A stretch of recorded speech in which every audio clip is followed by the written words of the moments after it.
100 ብር ኖት አውጥቶ ያን 100 ብር አያችሁት የሚፈልግ 100 ብር እንድሰጠው በነፃ የምሰጠው ሲል ሁሉም ሰው እጁን አወጣ እና ትፈልጉታላችሁ አዎ አሉ።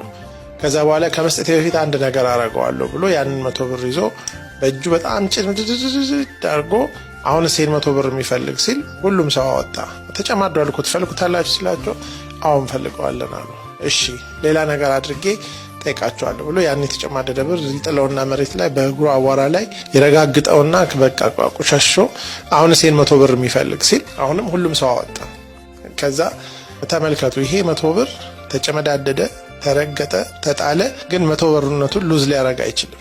አሁን ይህን 100 ብር ራሳችሁን አድርጋችሁ እዩት አላቸው እና የተለያየ ነገር በህይወታችሁ ሲያልፍ ለራሳችሁ የምትሰጡት ዋጋ የት ነው የሚለውን ጥያቄ ጠይቆ ወደ ፕሮግራሙ ገባ ማለት ነው።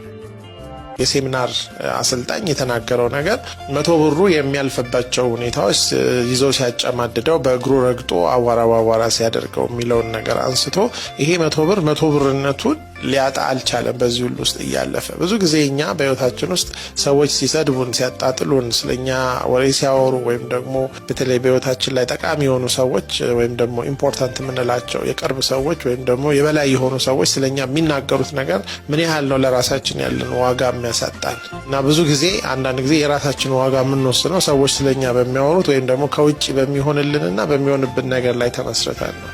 እና ይሄ ሰው ማሳየት እንደፈለገው የኛ እውነተኛ ማንነታችንና እውነተኛ ዋጋችን የሚወሰነው በሚደርስብን ነገርና ሰዎች ስለኛ በሚሉት አይደለም። ስለዚህ ሁሉ ጊዜ በስኬት ውስጥ የሚኖሩ ሰዎች ለራሳቸው የሰጡትን ዋጋ በህይወታቸው ላይ ከሚሆን ነገር ጋር ከማይሆን ነገር ጋር ሳያያይዙ አክቹአሊ ውስጣቸው ባለው ዋጋ ያንን ነገር ሁሉ ለማለፍ መጠቀም መቻል ነው። እና ዛሬም ይሄንን ላስታውሳችሁ